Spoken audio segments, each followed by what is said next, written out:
Om Swastiastu. Om Awiganam Astu Namasidam. Om Anubhadra Ketawiyantu Wiswata. Semoga pikiran yang baik datang dari segala penjuru.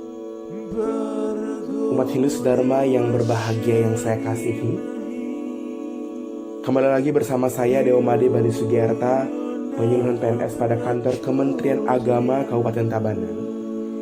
Dan dalam kesempatan ini saya hadir membawakan video penyuluhan dengan tema manfaat dari melakukan persembahyangan untuk diri kita. Selamat menyaksikan umat Hindu Dharma yang berbahagia. Tentunya ketika kita membahas mengenai kata sembahyang, pastinya umat Hindu dimanapun berada sudah tidak asing dengan kata tersebut. Karena sembahyang sudah menjadi sebuah rutinitas kehidupan beragama yang senantiasa kita lakukan untuk mengucap syukur atas segala karunia yang diberikan oleh Tuhan kepada kita dalam kehidupan ini.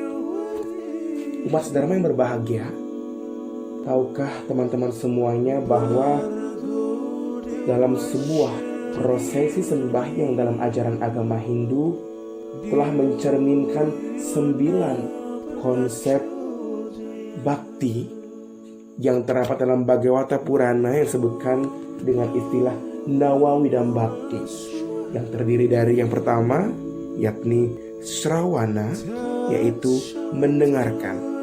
Kemudian yang kedua adalah Kirtana, yaitu menyanyi. Yang ketiga adalah Smarana, yaitu mengingat kembali. Yang keempat Archana, yaitu pemujaan. Yang kelima pada Sewana, yaitu pelayanan. Yang keenam Wandana, yaitu memuji. Yang ketujuh Dasya, yaitu melayani. Yang kedelapan Sakya, yaitu persahabatan. Dan yang terakhir yaitu Atmani Wedana, yaitu penyerahan diri. Umat Hindu Dharma yang berbahagia, secara sederhana sembahyang dapat diartikan berdasarkan kata sembahyang, yaitu sembah dan hyang.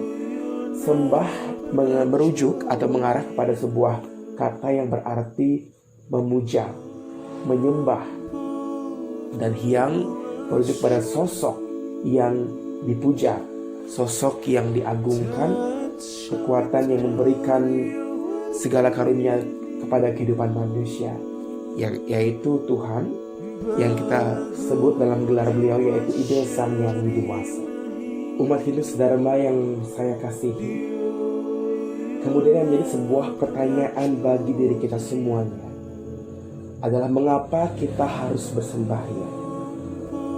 Apakah ada pustaka suci yang menganjurkan bahwa kita sebagai makhluk ciptaan Tuhan harus melakukan sebuah persembahyangan? Tentunya banyak terdapat pustaka suci yang menyatakan hal tersebut, baik secara tersurat maupun secara tersirat. Dari sekian banyak, salah satunya adalah yang termuat di dalam Yajurveda Sukta 26 mantra 3 yang menyebutkan Om Bhurvuvassuh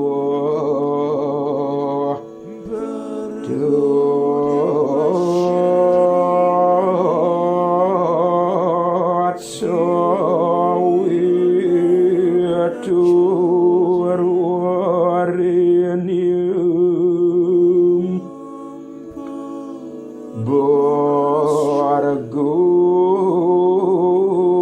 Devasya Dhimahi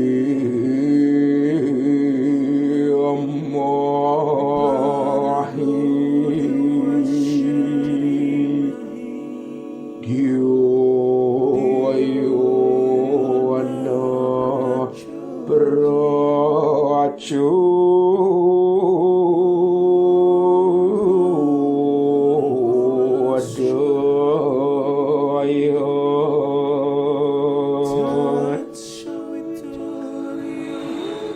Terjemahannya, Ya Tuhan yang Maha Esa, Sang Hyang Widiwasa, Engkau adalah sumber kehidupan, sumber kecerdasan, dan sumber kebahagiaan, pencipta alam semesta. Kami memuja kilauan-Mu yang bercahaya. Kami mohon, bersedialah Engkau memberikan tuntunan yang benar kepada kecerdasan budi pekerti kami.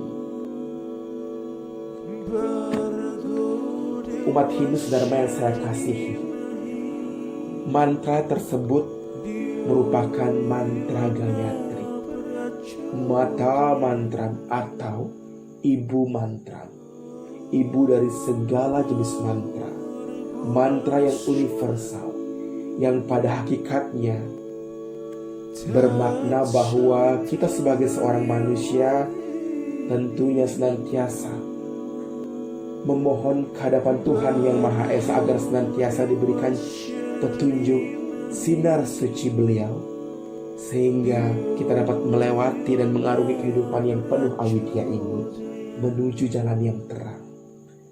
Terang itulah yang menjadi sebuah tujuan yang dapat kita raih ketika kita menjalankan persembahyangan ini. Umat Hindu Dharma yang saya kasihi, tentunya banyak pula manfaat-manfaat selain yang disebutkan atau tersurat dalam pustaka suci Yajurveda Sukta 26 mantra 3 tersebut.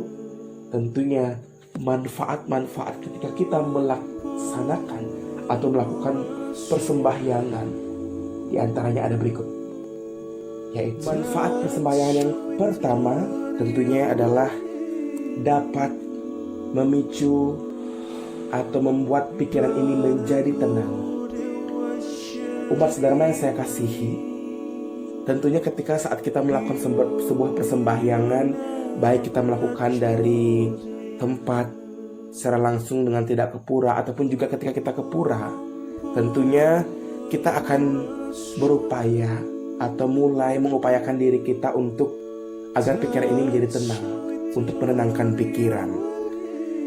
Misalkan saja di pura, ketika kita masuki halaman pura, kita mendengar alunan suara genta, wangian dupa, kemudian juga mantra dari sang pandita ataupun pinandita, kidung, kemudian juga ada yang namanya Trisandia, Pancasembah, siraman tirta. Tentunya berbagai elemen-elemen dalam persembahyangan umat Hindu tersebut dapat memicu ketenangan dalam pikiran ini,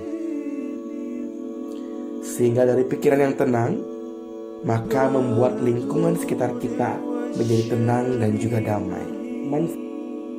Ketika kita melakukan sebuah persembahyangan adalah dapat mengetahui apa yang sebenarnya menjadi tujuan dari diri kita. Karena seperti ini, ketika pikiran kita telah tenang, maka kita dapat lebih berpikir jernih. Kita pun juga dapat berpikir lebih bijaksana seperti itu. Karena sebuah keinginan datang dari pikiran. Keinginan itu kadang-kadang keinginan itu merupakan dapat berupa sebagai sebuah tujuan. Maka dari itu, dengan melakukan persembahyangan, maka kita dapat mengetahui apa yang benar-benar memang menjadi tujuan yang kita butuhkan dalam hidup ini, sehingga kita tahu apa yang menjadi tujuan sebenarnya dari diri kita. Kemudian, umat Dharma yang saya kasihi, manfaat ketika kita melakukan persembahyangan yang ketiga adalah mengisi ulang energi atau recharging energi. Tubuh kita ini, diri kita ini, kita ibaratkan sebagai sebuah ponsel ataupun gawai yang tidak bisa hidup atau yang tidak dapat berfungsi penuh dari waktu ke waktu, dan harus memang ada waktunya untuk diisi ulang kembali energinya agar dapat kembali berfungsi. Nah, persembahyaan ini adalah medianya, dan Tuhan merupakan energi terbesar yang kemudian dapat mengaktifkan kembali, yang dapat mengisi ulang kembali energi dari diri kita ini, sehingga melalui kita melakukan persembahyangan, kita dapat kembali segar, siap beraktivitas kembali dan menjalani kehidupan lebih kuat. Kemudian, manfaat persembahyangan keempat bagi diri kita adalah kita dapat terhubung pada diri kita yang lebih luas. Ya, karena sejatinya diri kita tidak hanya sekedar badan ini. Dalam menyampaikan penjelasan ini tentunya saya akan menggunakan sebuah analogi ketika kita dalam kondisi berada di kamar yang sangat sempit, kemudian mata kita hanya tertuju pada sekeliling ruangan tersebut, melihat bola lampu, melihat pintu, melihat tempat tidur, melihat beberapa benda-benda yang ada di kamar tersebut. Tentunya akan membuat pandangan kita dan perasaan ini menjadi sumpek seperti itu. Dan tentunya berbeda ketika kita pergi ke ruang yang lebih luas, misalkan ke alam terbuka seperti persawahan. Ketika di sawah kita tidak akan hanya yang namanya memikirkan diri kita sendiri. Kita akan melihat pemandangan sawah, tanaman, kemudian juga satwa, dan juga orang-orang petani dan orang-orang yang beraktivitas di sawah. Melihat langit dan lain sebagainya. Kita akan melihat hal-hal yang lebih luas. Dalam artian begitulah yang kita dapat rasakan manfaatnya. Ketika kita melaksanakan sebuah persembahyangan, maka kita akan dapat terhubung pada diri kita yang lebih luas. Karena sebenarnya diri kita tidak hanya sekedar badan seperti apa yang tadi saya sampaikan. Jiwa ini sebenarnya tidak hanya dibatasi oleh badan, karena jiwa ini dapat terhubung dengan sumber atau asalnya, yaitu Tuhan sebagai jiwa semesta yang merupakan jiwa yang luas dan tak terbatas. Kemudian, umat Hindu yang saya kasihi, manfaat melakukan persembahyangan yang kelima adalah membuat diri kita ini menjadi lebih rendah hati. Bukan rendah diri, tapi rendah hati. Mengapa demikian? Karena ketika kita telah melakukan persembahyangan, kemudian tahap berikutnya adalah tentunya kita menyerahkan diri sepenuhnya, menyerahkan sepenuhnya apa yang menjadi harapan kita, menjadi doa kita kepada Tuhan yang Maha Esa, dan tentunya diikuti dengan yang namanya usaha dari diri kita untuk bekerja secara totalitas. Karena sebenarnya kita tidak dapat yang namanya memaksa Tuhan untuk mengabulkan doa kita.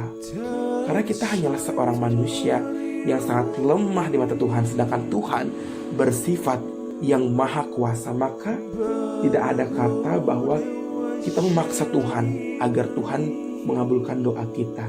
Tidak seperti itu. Tetapi kita bisa menyerahkan diri sepenuhnya kepada Tuhan, dan itulah bentuk dari rendah hati kita. Maka dengan bersembahyang, dengan menerapkan sikap menyerahkan diri sepenuhnya kepada Tuhan, dan diikuti juga dengan upaya berusaha secara penuh dan secara totalitas, maka dapat menumbuhkan rasa rendah hati. Bukan rendah diri, tetapi rendah hati dalam diri kita. Dan manfaat keenam dari melakukan sebuah persembahyangan adalah adanya menumbuhkan rasa harapan tanpa kecemasan. Umat Hindu saya kasihi, ada yang menyatakan bahwa masa depan memberi harapan. Tidak hanya memberi harapan, tetapi juga sekaligus memberi ketakutan dan kecemasan. Siapa yang tahu akan masa depan? Masa depan merupakan sebuah misteri kehidupan. Maka dari itu, dengan melakukan persembahyangan, menyerahkan diri sepenuhnya, menyerahkan sepenuhnya harapan yang kita panjatkan kepada Tuhan, itu semuanya sepenuhnya kita serahkan kepada Tuhan, dan juga diikuti dengan usaha yang terbaik yang dapat kita lakukan saat ini dalam menjalani kehidupan saat ini, maka tentunya akan menumbuhkan sikap atau sebuah rasa harapan tanpa kecemasan. Karena semua itu telah kita serahkan kepada Tuhan, segala harapan kita telah kita serahkan kepada Tuhan, dan tentunya kita harus melanjutkan harapan tersebut mengimbangi harapan tersebut dengan yang namanya melakukan usaha terbaik yang dapat kita lakukan saat ini secara totalitas, karena kewajiban kita adalah berbuat, bekerja. Karmani wadikaraste ma paleshu edacana makarma palah ya turbur mati sangus tua akarman. Lakukanlah kewajibanmu dengan sebaik-baiknya. Jangan hasil yang kau pikirkan dan jangan hasil yang kau jadikan motivasi untuk berbuat, dan jangan hanya berdiam diri. Umat Hindu Dharma yang berbahagia, demikianlah video penyuluhan dapat saya sampaikan dengan tema manfaat melakukan persembahyangan bagi diri kita. Saya sangat menyadari bahwa video penyuluhan ini tentunya jauh dari kata kesempurnaan, bahkan baik. Dan tentunya saya harus meningkatkan diri ini, kualitas ini, agar senantiasa ke depannya dapat memberikan hal-hal yang lebih inovatif, yang lebih baik kepada rekan-rekan sekalian umat Dharma yang saya kasihi. Dan lupa dalam kesempatan ini juga saya mohon maaf apabila terdapat hal-hal yang kurang berkenan dalam penyampaian saya tadi. Akhir kata, saya tutup dengan mengaturkan para mesanti. Om Santi Santi Santi Om. Terima kasih, sampai jumpa.